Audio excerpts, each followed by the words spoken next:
Ray's Sports and Slams is a Boink Studios production. And now, on with the show.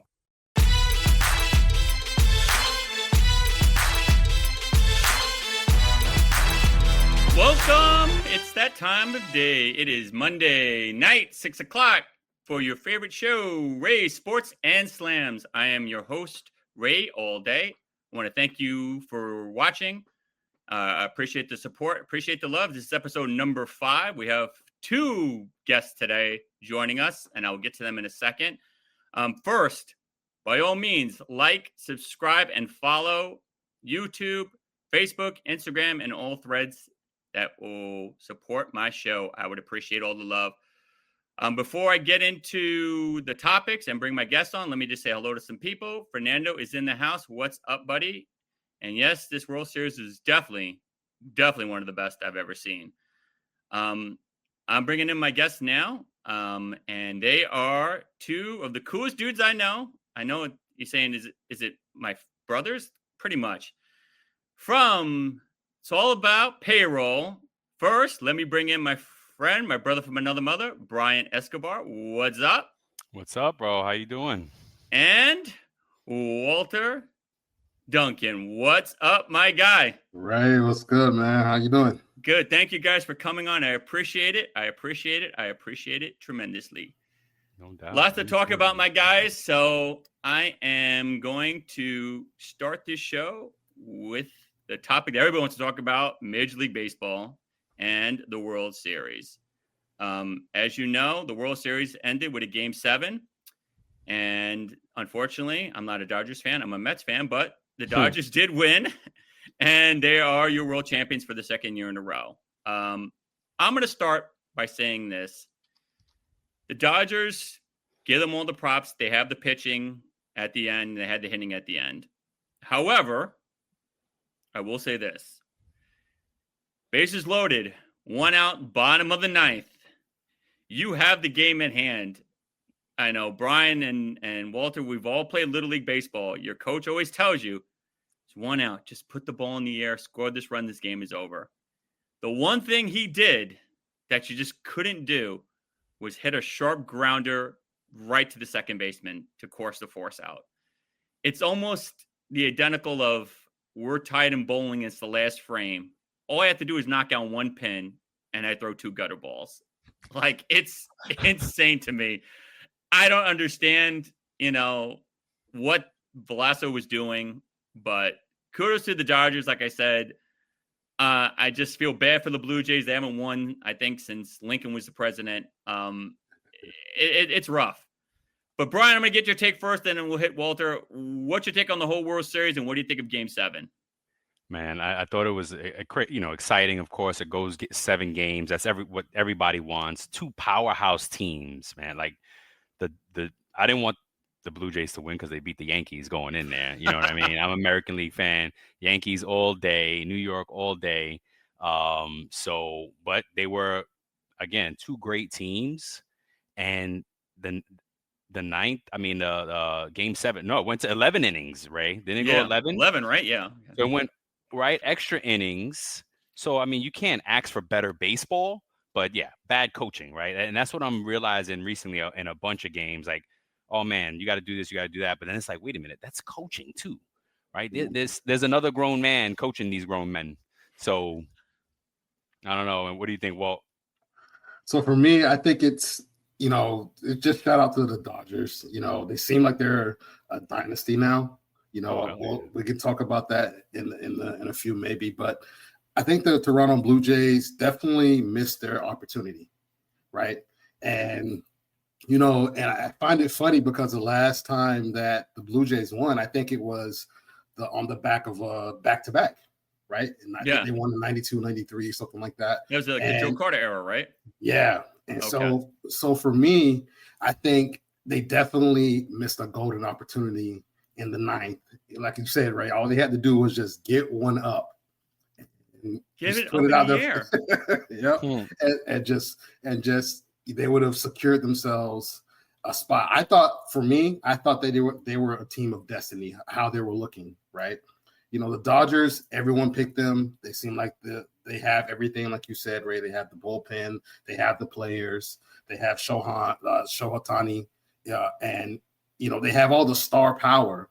So I kind of was rooting for the Blue Jays to like as the underdog, kind of that David and Goliath, look. But let me ask you this, and then I want to get your opinion as well, Brian. You see the infield playing in. There's one out. Mm-hmm. Yes, I believe coaching is a huge, huge part of this game. Wrong coaches giving you the wrong advice could obviously jeopardize the game. But you've played in high school, you play in college, you're on the pros. I just got to put this ball in the air. The only thing I can't do. So one thing you can't do is just hit it sharply. If he would have hit it softly to second, he would have found. I think the guy would have been safe at home. He hit it as hard as he could, right to him. And I don't understand the hitting mentality. Like you choke up and just try to drive one through. So Brian Walt, again, give me your take on that. Like I just feel like people aren't giving the validity to that at bat as important as it was to the game. I mean, you called it, man. I think you called it. Like, you can't say any better than that. Yeah, I think I come from a different, viewpoint a little bit. And, I think there was an interview that Mookie did on another podcast. I think it was All the Smoke or something like that. And he talked about how hard it is.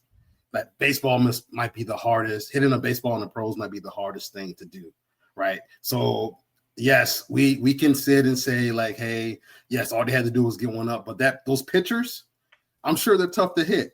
You know what I'm saying? Like, I'm sure they're tough to go against and stuff like that. Yes, but I also understand that that's what the players are paid to do.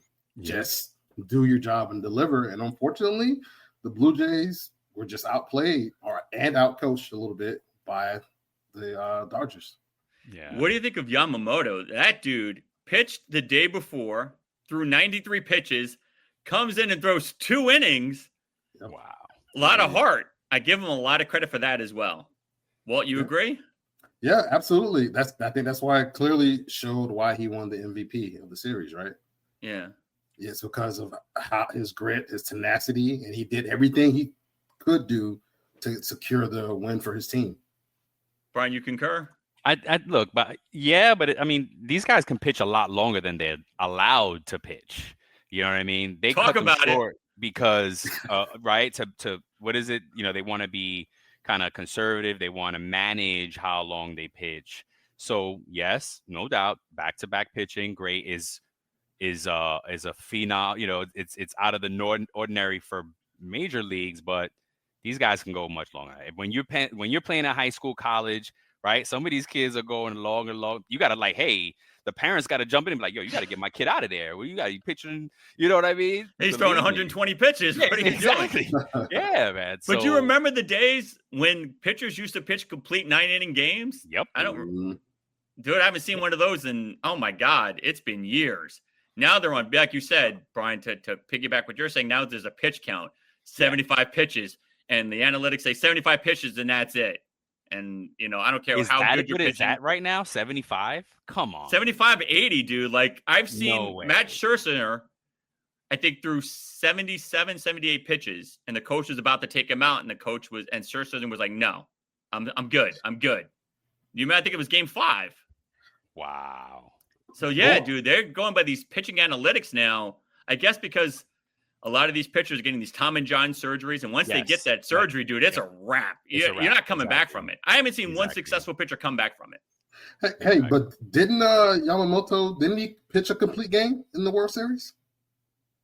He's a freak, like I said. Game 2? Normally it doesn't happen. Like in today's game, if you throw 80 pitches, you considered, a golden goose right now because no one does it. No one does it, dude.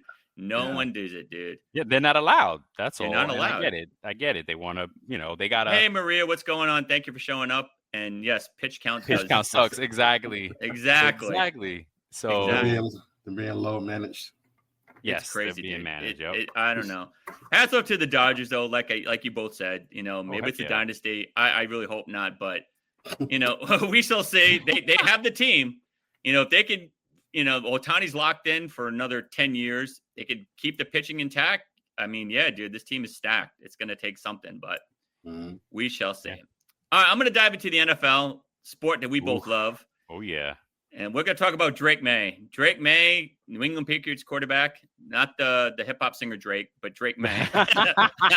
Drake Maye, had a decent game. I don't think he was the most impressive I've ever seen. I think he threw for like 250. I think he threw like one pick. But these guys are actually thinking like he's MVP material. I think, in my opinion, that's crazy. I think he's a decent quarterback. I think New England's system is good, and I think their division's somewhat soft. I'm going to go to you first, Walter. Do you believe the hype of Drake number 2 being MVP? No, I think he's a phenomenal quarterback. Like you said, Ray, I think it's the system that they built around him. He can scramble, he can make some plays with his feet and his arm, and he's good enough to lead them and everything, right? But the defense, for me, has done a lot of heavy lifting for that team as well, right? And it's come down. The defense has won them some of those games here this season, in my opinion, right? Not to take anything away from Drake, but he's not. I don't think he's not even in my top 5 for MVP voting right now. What? Honestly, no, he's not. Okay, that's a hot take. That's a hot take. Brian, go to you. That's a big call. I mean, I'm gonna look. I think Walt is definitely more of the football analyst, so I'm gonna give respect to that. But I actually like that take. Very impressed. I'm gonna show some love for that. Go ahead. I'm very impressed with Drake, man. I forgot who I saw him play a couple weeks ago, and they just did a great. They were pounding the team. They're really good. I'm surprised. I'm surprised. I was shocked. I was like, oh man, New England has got something going here. So, but do you equate any of that? Like Walter said, they have a really strong defense. They have some good pass rushing. He's been put it puts him in good situations. If you're starting on their 30 versus your own 10, it's a big difference, dude.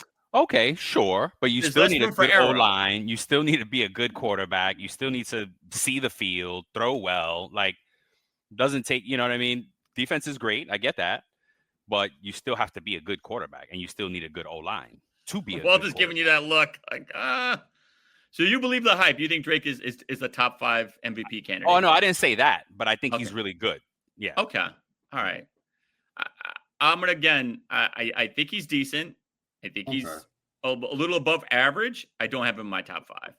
I definitely don't. I think there's other guys out there that deserve a little more.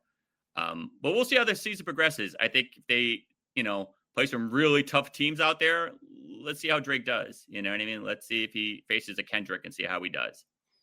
Exactly. Yeah. All right. Well, you got the little joke. I threw it out there. Yeah. All right. We're going to switch. Yeah. We're going to switch teams. We're going to talk about the Colts. Colts took their first loss in a minute. Danny Dimes turned into Danny Dimes again, threw 3 picks. Didn't look good. Jonathan Taylor, I think, rushed for under 20 yards. What does this say about the Colts? Are they now, is the pumpkin turned back to does the state coach turn back into a pumpkin now? Are these Colts really being particular? They played the Steelers, who I think are decent. I don't think they're world beaters, but Brian, I'm going to go to you first. Do you feel like Sunday, man? It's any given Sunday out there with football. Danny Jones, I think he showed what he should have been in New York, and folks were getting really mad about that. And, he showed, hey, I do have talent. And, the word around town is that they didn't have a good O-line in front of them in New York. Maybe not. I don't know. But any given Sunday, man. Yeah. Walter. So I like your analogy about it changing from like the carriage to a pumpkin. But I'll say it like this: the Maserati is really a Honda Accord, right? It's a good reliable car. It's a good reliable car, right? You know what I'm saying? Another applause for you, my friend. But think about it. Like, I think the first few months or the first few weeks of the season, no one was expecting that from Indy and Indiana Jones, right? I like that. And no one was expecting that. But after weeks and weeks of getting tape on him and what they do, they know how to play to him, right? He has new team, new weapons, and everything like that. And doesn't hurt you have the best running back almost in the game right now. Yeah, and so these guys are like, okay, let's put it back on. We're gonna shut down Taylor. Let's put it back in Daniel Jones is put it on his arm and see what he does. And unfortunately, he kind of reverted back to, like you were saying, he reverted back to, under cord. Wow. Wow. So do you see him rebounding from this, or you think they think the tape is out and I think Jones is turning to Danny Pennies? I think that they're somewhere in between that, right? I think they're a good team. I think Daniel Jones is somewhere in the middle of that. From what we've seen him, like, being superstar, I think he has that the ceiling is that high, but I think his mental part of it kind of like downgrades him a little bit. So I would kind of put him like somewhere in the middle of that. I think they're going to be okay. They might be in the running for a wild card spot by the end of the season, but I don't foresee them being like a top tier team when it's all said and done. All right, let me ask you this before we switch gears. If, God forbid, knock wood, because I never, ever wish any harm on anybody. If Taylor, for some reason, somehow got hurt, do the Colts just completely fall apart at the wheels, or do they still have a shot even without Taylor if something, God forbid, happened to him? Again, we never wish anything bad on somebody, but do you think Daniel Jones has enough to still lead this team without Taylor, or is Taylor like the makeup and all the stuff behind the pig? What do you think, Brian? I don't know. I can't call it. I couldn't call it. I mean, it's tough to say. You're built on your weapons, right? Like, quarterback needs weapons. They're not going to be as effective without a strong weapon. Walt, do you agree? Agreed. Okay. All right. Yep. Staying on the MVP ride, Sam Darnold threw 4 touchdowns, won 38-14. Team is 6-2. Is he an MVP candidate? I'll go first. I think he's another Daniel Jones, but maybe he's a Honda Accord with like leather seats and maybe like a nice trim on the car, maybe in a nice color, maybe like a little oak find, inside the car. Maybe got XM radio for 2 years instead of 1 year. So he's got more bells and whistles. But to me, I think he's another system quarterback. He's played for a lot of teams. He's in a good system now, but like Daniel Jones, from my perspective, I think he's going to end up pumping out at some point too. Good guy. Seems like a nice guy. I've, seen him interview on TV, but I think unfortunately it's this clouded smoke and mirrors, but we shall see. I mean, he's had a pretty easy schedule. I think it hasn't hurt that as well. So I don't know, but people are just chanting his name. So at the end of the game, people yelling MVP, and I'm like, what are we talking about? But weren't they in Seattle? But he's still getting love, dude. Like, it's love that I don't know. But Brian, go ahead. I'm gonna go to you. It's a fluke. You can't call it. Like you said, he has an easy schedule. I don't know if they've been really tested. The Commanders are a good team, but have they really been tested thus far? Like, what was their schedule? You know what I mean? Yeah, their schedule's been very fluffy. Yeah.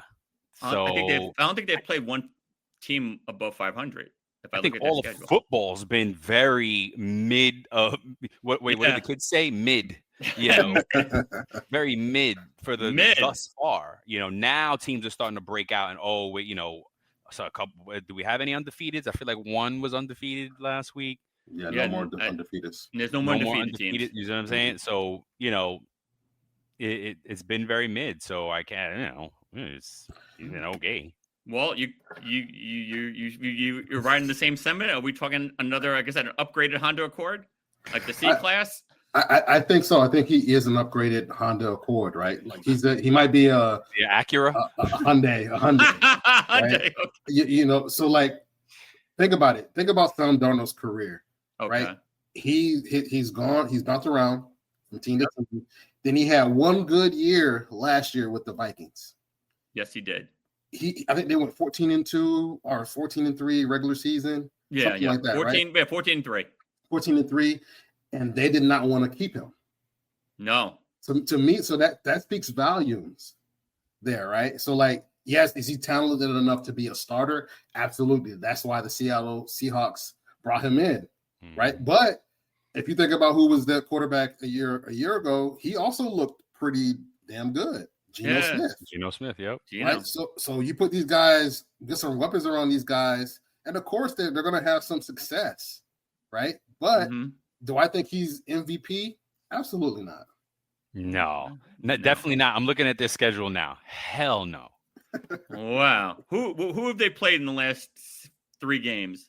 I mean, I'll run San Francisco, Pittsburgh, New Orleans, Arizona, Tampa Bay, Jacksonville, Houston. Maybe Houston should have been a better competition, and then Washington last game. Oh, it says you've played literally like a couple Pop Warner teams and one basically a CFL team. So okay, yeah, dude. Like I don't know. I don't believe the hype either. Like Public Enemy, I don't believe the hype. No. I don't. I really don't. But we shall see. Staying in football, the Rams look legit. Matt Stafford, 4 touchdowns, 330. He looks legit. I'm gonna kick this off to you, and I'll be the closer for this one. Brian, give me your take on Matt Stafford and the Rams. He's having a great year. He's actually on my bench on my fantasy team. And wow, you have a good fantasy team then. I do actually. I'm not. Let's not get into that. And I've been really surprised. I think he's always been a quality quarterback. I think this year he's having a breakout year. I don't know why. I haven't been able to see all the games, but I see his stats and points on my bench. And you're like, why did I leave him out? Why did I bench him? Well, I got Mahomes starting over him. Okay. Mahomes boy. Right. Yeah, exactly. So it's tough. He started, of course, on my bye week, and did great, So yeah, I mean, I think he's doing really great. He's having a breakout year. Walt, why do you think that is? Well, look at his weapons, right? They have a decent running back in Williams. He has 2 perennial top-tier receivers in Devontae Adams and Puka Nacua. Oh, Nacua also, yeah. Yeah, and so like he has these great weapons around him. Stafford, he's always had great weapons, right? Even dating back to when he had Megatron in Detroit. And when he's had weapons, he's always delivered, right? So I think Stafford is just doing what he does. Stafford's a great quarterback to me, honestly. I'm going to piggyback off both you guys. I think Matt Stafford is the real deal. He has great weapons. I think Nacua is a beast. Devontae Adams is a beast. Their O-line's solid, So I think Stafford's the type of guy that if you give him the weapons, he doesn't mess it up. Like he's not going to take a beautiful piece of art and throw mud on it. He knows what to do. So he's not Tua. Yeah, he's not Tua. There you go. He's not Tua. Stafford is a middle class BMW. He's not the top line, but he's not low class. He's the middle BMW. I'm going to give him that. If we're going to go car ratings now, this show is going to be a car rating sports show. Yeah. Stafford is legit. I think, like you both guys said, I think he knows what he's doing. He knows how to read defenses. He knows how to, formulate a good game plan. But more importantly, he's not going to take the gifts that you've given him and mess it up. He's not going to overthrow Nacua on a deep route. He's not going to miss Devontae Adams on a slant. He knows what he's doing. He's a veteran, yeah. He's a veteran. He's not going to overthrow these guys. He's not going to throw in triple and quadruple coverage. So he's not going to blow the game for you. If they lose, it's going to be because the other team was just better or the defense just fell apart. But you're not going to say Stafford blew that game. Yep. I feel like he's a really knowledgeable guy. And again, like you guys said, he's not going to be the cause of your loss. Yeah. So I'll see. I think the Rams right now, dude, Rams are serious contentions. I think those guys have a legit shot, and it would make me nauseous to see 2 LA teams in a Nobody wants to see that either. Yeah, exactly. It's not going to look good. No. All right, last football topic. Cam Little kicked a 68-yard field goal and Carolina won 30-29. I'll start this off first. Now, I've had this conversation with some guys yesterday at work. Right now, kicking is becoming one of the most valuable tools in the NFL. Yeah. If you can't kick, you're mud. You need kicking. Not only has the extra point gone back to 35 yards, now if you don't kick it in those little brackets on a kickoff, it's a penalty, and then you start the ball on the 35 instead of the 20. They're getting a lot of these kickers from overseas. Ergo, that Goodell is having all these games in Europe and Barcelona and London. Kicking is becoming huge. I feel like I won't be surprised next year if a kicker goes in the first round. That's how serious I think it's become to the game. Like it's really legit, dude. Not to throw salt in Brian's wounds, but the Giants need some kicking. They proved the best kicker in the league, from my perspective, is Brandon Aubrey. Where is he from? He's from Europe.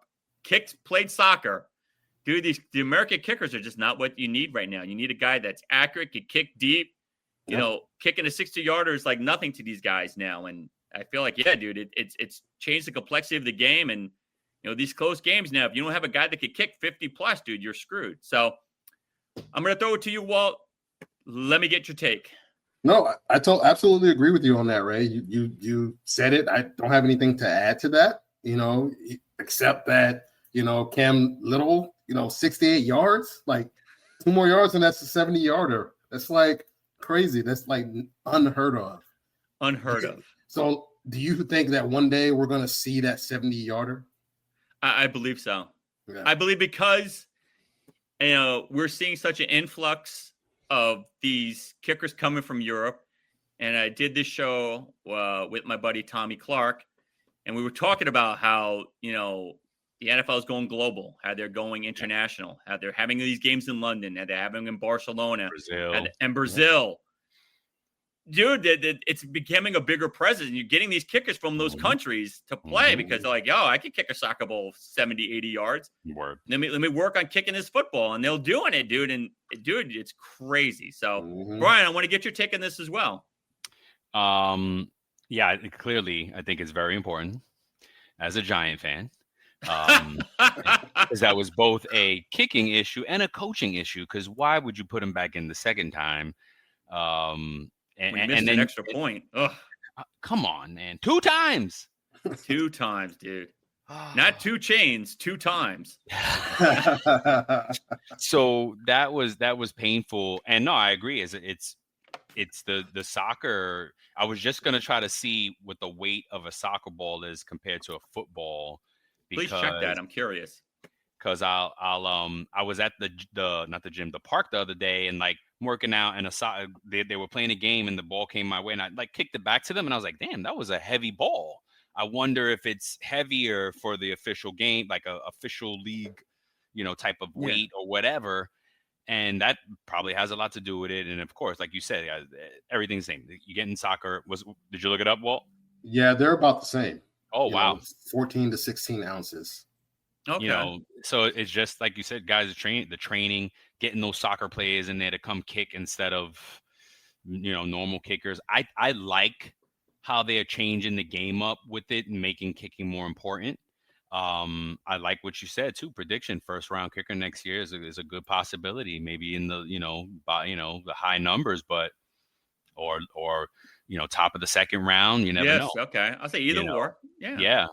But I like it, right? Because we need to make it more interesting and more competitive in that manner. Make every element, really stick like Seattle did last night. They were hurting them with every element: defense, special team, offense. Like when you do that, it's hard to win against that. 100%. But to go back to this European presence in football, I love it. I feel like I love it. I love it too. I'm all about it. I feel like the broader the audience, the bigger the brand, and you want your audience to grow. But I'm remember when they had NFL Euro. I'm sorry to cut you off, Ray. They tried to do NFL Euro at one point. You remember that? I do remember that. Yeah. So but have you noticed that that Goodell is really, really pushing these games overseas, dude. Brazil, Barcelona, London. They have to have teams there, though, right? Like, I think it's cool to build up to a place where they then establish those teams, and then maybe it's NFL Global. Because, I mean, not for nothing, I think it takes a lot out of the teams too to travel, and then come back and then got to play and like adjusting. I don't know what the players take it on it, but I feel like it's a lot. It is a lot. I do agree. But I do give the fact that it's early in the morning.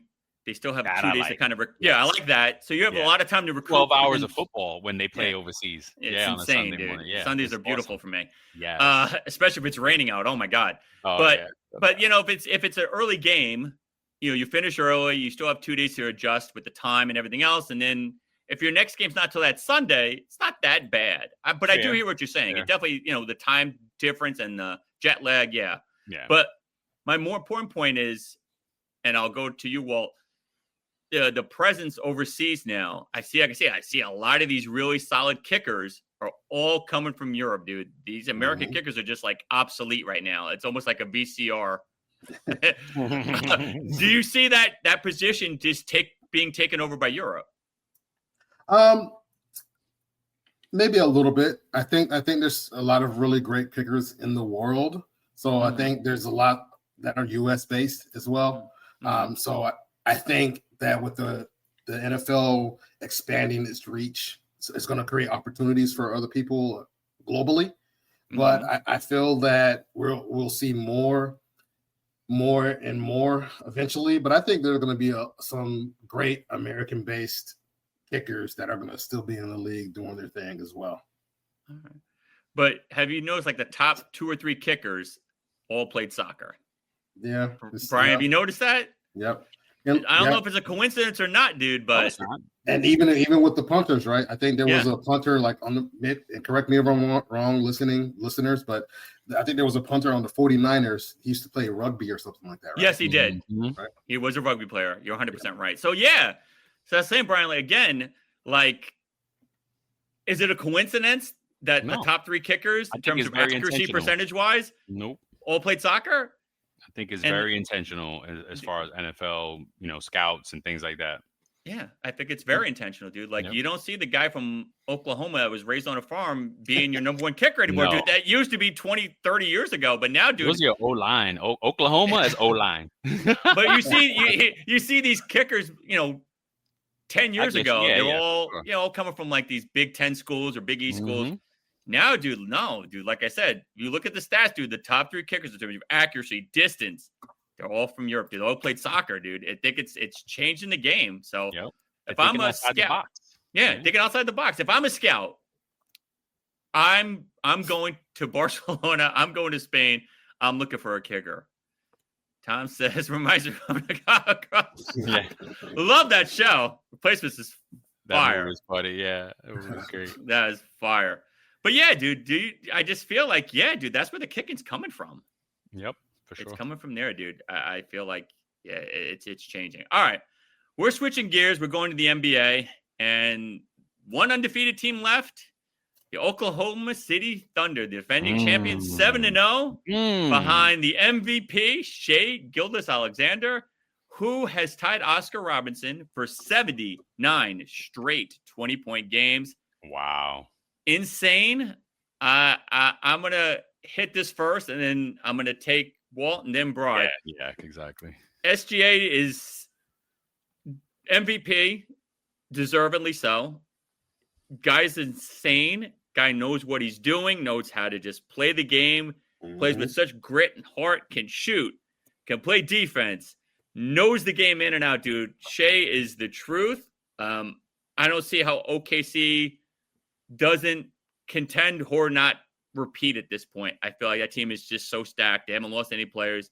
Unless, God forbid, somebody gets hurt, dude, this team is locked and loaded again. Do you see Shai dropping off at all, or is this team just another dynasty team? And Brian, I'm going to go to you first, and then Walt. Or I'm going to go to Walt. Let Walt go because he's the NBA guy. Because he's a shot caller. So like you said when we were speaking about baseball earlier, Ray, barring any injuries, and I don't want to jinx anybody, I don't want to speak anything into existence, but barring any injuries, I think OKC has a great shot to repeat. They have, to me, what is to me the best player in the league in SGA. Mm-hmm. Like, nobody can stop this guy. He's going to get his points. He's going to go to the free throw line. He's going to get every foul call. Yeah, they have Jalen Williams. You know, they have Chet Holmgren. They have a great bench. Williams. Yep, they have everything they need, right? And I don't know who can beat them outside of the Golden State Warriors. I think the Golden State Warriors can probably put up the best fight out of everyone else in the league. Maybe Houston, but we'll see. Like, I don't see anybody stopping these guys, man. Wow. Tying the Big O's is a feat. Has to be huge honor for that guy. Yeah, dude. I didn't think that record was ever going to get beat. 79 straight? That's insane to me. Mm-hmm. Fernando says OKC is going to repeat. They will eliminate the Lakers without question. What do you know what I say to that? I say to you. No, God, dude. Well, I got to give you two of those. No. That's a terrible take. But I believe SGA is the truth. Foregoing any injuries, dude, no. I don't see how you could beat these guys. I feel like they're coached right. They know how to play the game. Yeah, and SGA, dude, he's young. He's healthy. He's not injury prone. So, yeah, dude, like in any sport, if you got a team like that and your star never gets hurt, plays almost every game, shows up to play every night, dude, it's going to be hard. It's going to be hard. It's going to be hard. It's going to be hard. Going to stay in the basketball topic, and, Fernando booed my team. We're going to talk about the Lakers and the Lake Show. Did somebody say Lakers? Kobe. Did somebody say the Lakers? Kobe. Did we say the Lakers? Kobe. Did we say the Lakers? Kobe. Yeah, we did. 4-game winning streak. Ozempa Luka averaging 29. Dude, Austin Reeves looking like the best third option I've seen. And this is without LeBron. Dude, Lakers look legit. They look like a decent playoff team. I'm going to let you start this first, Walt, and then Brian, then I'll end it. Okay. What do you think of Ozempic Luka? Ozempic. I think he really wants to win. And I think that he's committed to improving his body, as we've seen, over this offseason with him, the Ozempic or whatever it was. But like, I really think he really wants to take it to the next level. So because we've seen him deal with some injuries over the last couple of years. When they were in the finals, he was playing through an injury. In the couple of years before that, and when they were going through the playoffs, he had some injuries and stuff like that. So I really think he's really trying to take his body to the next level. There may be some influence from LeBron on him because of how serious LeBron takes his health. And so I think that Luka is just buying in, and he's right. He's really trying to do that with the team. The Lakers look good too, man. Like, honestly, they're contenders as well. They're definitely contenders, dude. I think they're contenders. I think JJ Redick, I know my buddy Tom Clark's not a JJ Redick guy because he's a Duke guy, but JJ Redick knows his X's and O's, dude. I've had this conversation several times, dude. Like him or don't like him, the guy knows the game. And he's making Austin Reeves look like Christopher Reeve's Superman. Like, dude, Austin Reeves looks like an animal right now. I don't know what he's got in him, dude, but he's got that team just gelling. And like you said, I think Luka's taking his health very seriously. LeBron spends $1 million a year on his body, on his health. The guy's in better shape than a lot of 20-year-olds. So I think Luka's, I think he's like, dude, I want to be that guy. He's been injury prone because of the weight. It's not Ray taking easy. it personal. It's not easy running up and down the court being so big. You know what I mean? You got to lose that weight, dude. I feel like he's changed the game, dude. Luka is looking good, and we shall see. Brian, I know you're not a Laker guy, but I know you're gonna show some love. Let's go. You can. It's okay on this show. On Ray Sports and Slims, you're allowed to show love for the Lakers. Okay. Look, it's nice that they're doing well. You know, they're number one in their division, right? It's awesome. Yay. Yeah, I know you're happy. Look at that smile. He looks happy. I know he's happy. I appreciate the love. Luka is still injury prone. Can't counter him. Yes, the old Luka, not this Luka. Ozempa Luka? No, dude. Ozempa Luka is the truth, dude. He looks. You admit this, Brian. He hasn't looked this good probably since high school. Dude, he lost, would you say, well, at least 35 pounds. Oh, yeah, absolutely. Yeah. So, dude, like, I've gone through a massive weight loss myself. It plays a toll on your body, dude. So I feel like Luka looks good, dude. Luka looks good. And he's going to play longer. I think he's not going to get hurt. I think he's going to, hold his own, dude. We shall see. But, nice. We'll see what happens with the Lake Show, dude. All right. Switching gears now, and we're going to end the show with UFC. As you know, there was a big UFC fight this past weekend. Tom Aspinall fought Cyril Gane, which ended in a no contest because of an eye poke. For those who don't follow UFC, Tom Aspinall was the defending interim heavyweight champion of the world because the champion, John Bones Jones, retired. Aspinall was calling him out, saying, "Fight me before you retire." John Jones declined, didn't think he was worth it, didn't think it was worth his legacy to defend against Aspinall. So Cyril Gane, who was the former champion, fought Aspinall, was beating Aspinall until he got, he poked Tom Aspinall in the eye, and obviously the fight ended in a no contest. The theory is John Jones doesn't want to fight Cyril Gane Tom Aspinall rather, because why would he fight the guy that couldn't beat the guy that John Jones destroyed? John Jones fought Cyril Gane to become the heavyweight champion, beat him in under, I want to say 90 seconds, destroyed him. You watched the tape, it was like nothing. He just went in, boom, boom, boom, boom, boom. Okay, thank you. Let me go eat dinner now. Destroyed him. Beat him like he stole something and collected interest. So after he beat him like that, and then Aspinall was struggling with him, the logic is, why do I need to fight you when you couldn't beat the guy that I beat to win the title? Well, I don't know if you're a UFC guy, but I know you know your sports. What do you feel on that? Do you agree with John Jones, or do you feel like he should come out of retirement and fight Aspinall? No. If I was John Jones, I would just sit on my yacht or wherever I'm at and just, sip my stuff until somebody that's worth my effort comes along. Like you said it clear as day. He could not beat the guy that he demolished. He demolished Gane, right? And so John Jones, if I'm him, I either stay retired and wait for somebody that's worth it to come my way. Agreed. Brian, you agree? Yeah, agreed. Like, I just feel it makes no sense for him. Like, if he would have destroyed Cyril Gane the way John Jones did, then you have a compelling argument. You could say, hey, I did it too. You ain't nothing. Let's go. But he was getting mopped up. And to me, it's like, what's the point? Like, Jones has everything to lose and nothing to gain. Exactly.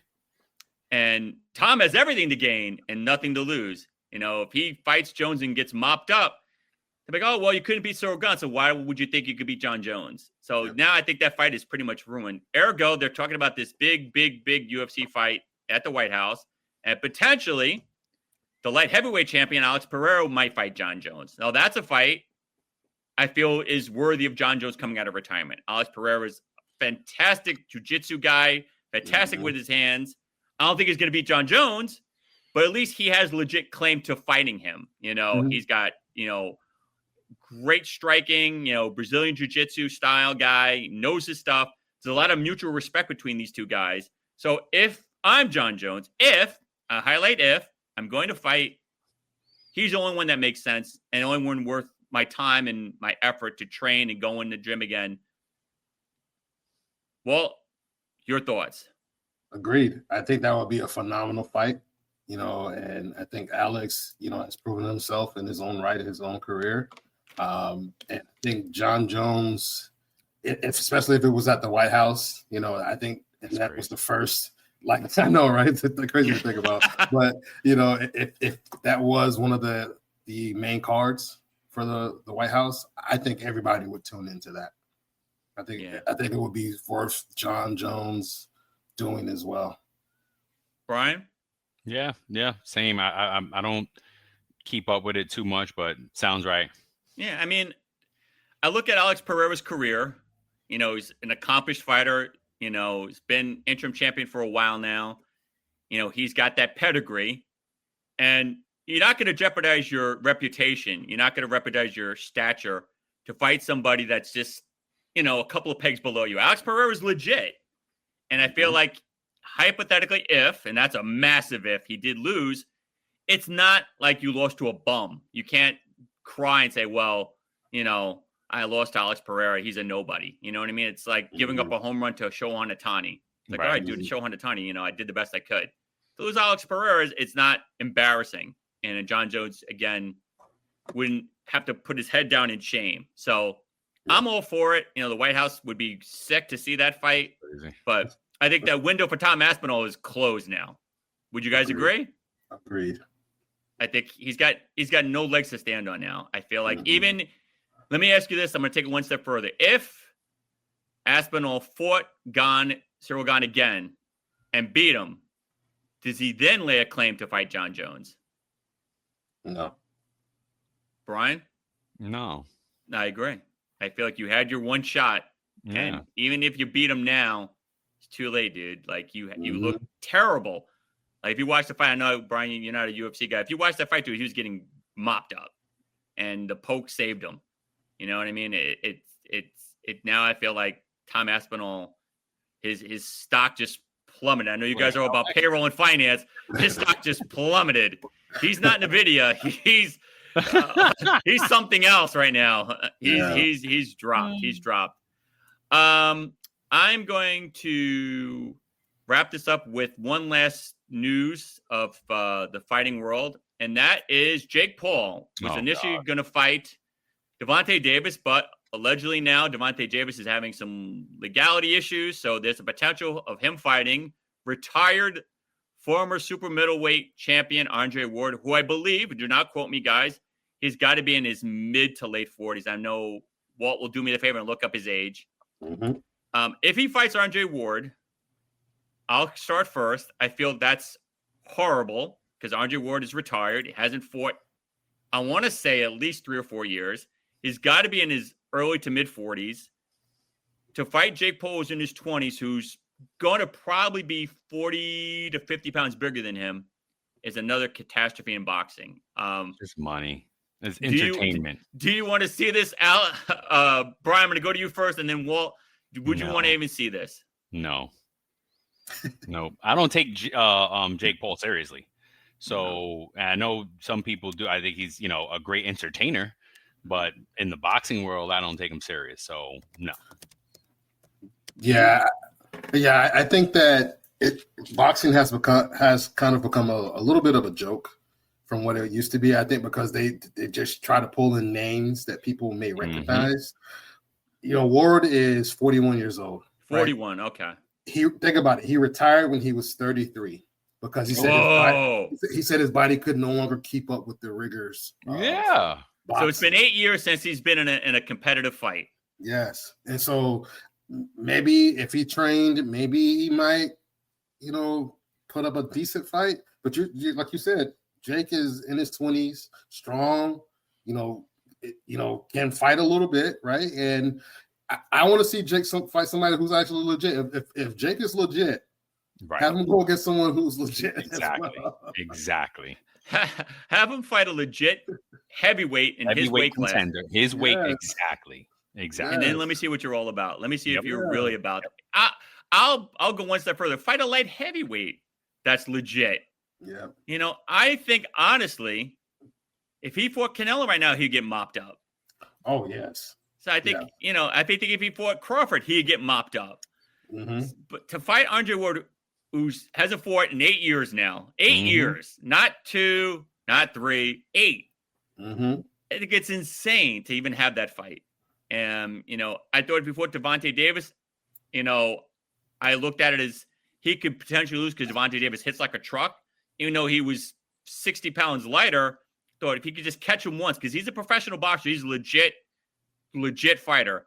If he caught him once, he would knock Jake Paul out cold, because he knows how to throw a punch. He's legit, 140-pound fighter. But now it's like to fight Andre Ward, dude. It's like, it's just horrible, dude. I'm not a fan of it. I think this is a train wreck. If this actually comes to fruition, will either one of you guys buy this? Watch this on Netflix? Definitely not buying it. Watch it. I would have to be on like nothing else on the couch on Friday. Like, oh, this is on. All right, let me see. No. Oh my God, I feel you, dude. I feel you. I wanted to see Devontae Davis fight him, because I thought maybe he would have a shot. Like I said, because he's a legit fighter. He's in his prime. He's in his 20s. Jake Paul it was going to fight him because he's 60, 70 pounds heavier. So he's like, well, he's coming in 130. I'm 200. I'm mop him up. But now that Devontae Davis is not fighting him, like, you couldn't find anybody else. He fought Tyson Fury's younger brother, who's legit fighter, and lost. Mm-hmm. So now he wants to fight somebody, like I said, an Andre Ward, because Andre Ward's got a name. He's a former champion, but that was 8 years ago.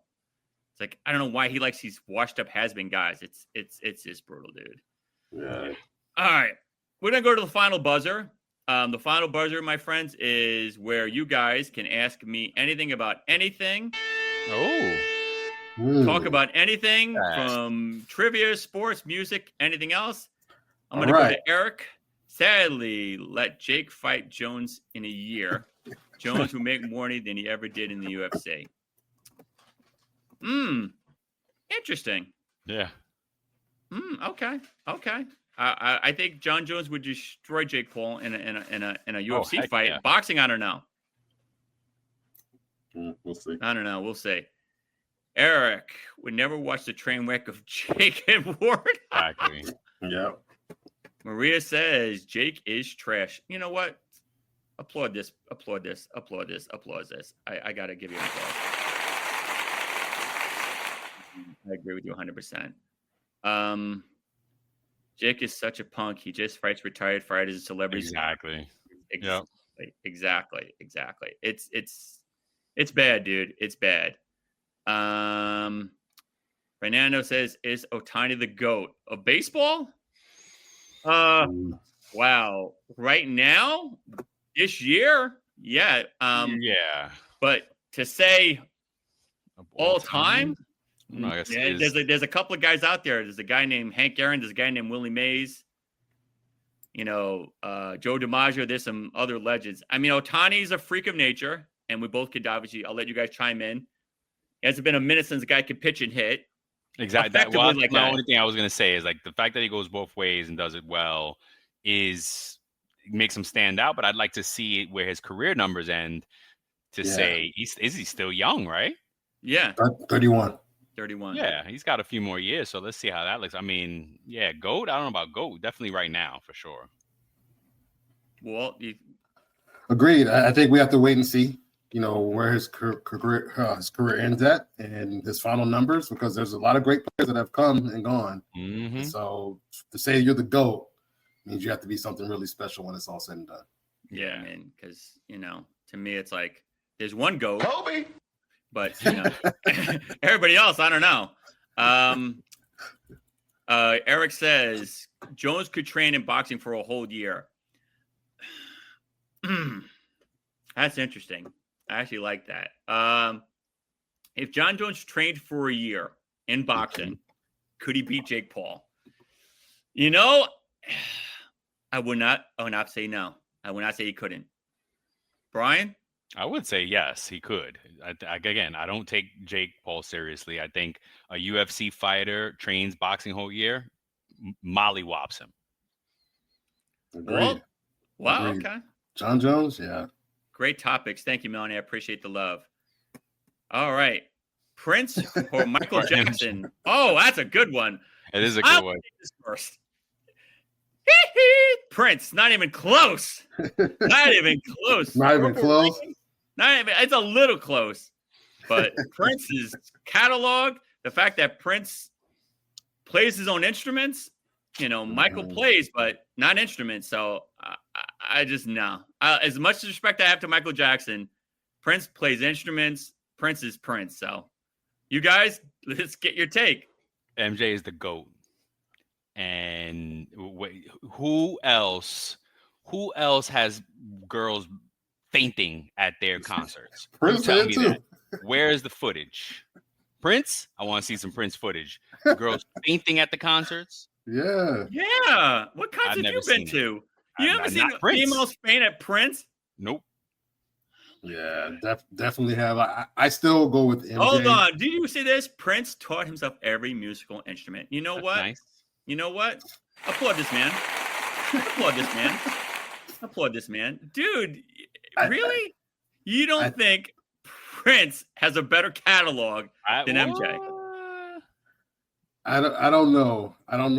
I think for me, I can't really speak to Prince because I grew up watching MJ, right? Prince, I didn't really see too much of Prince.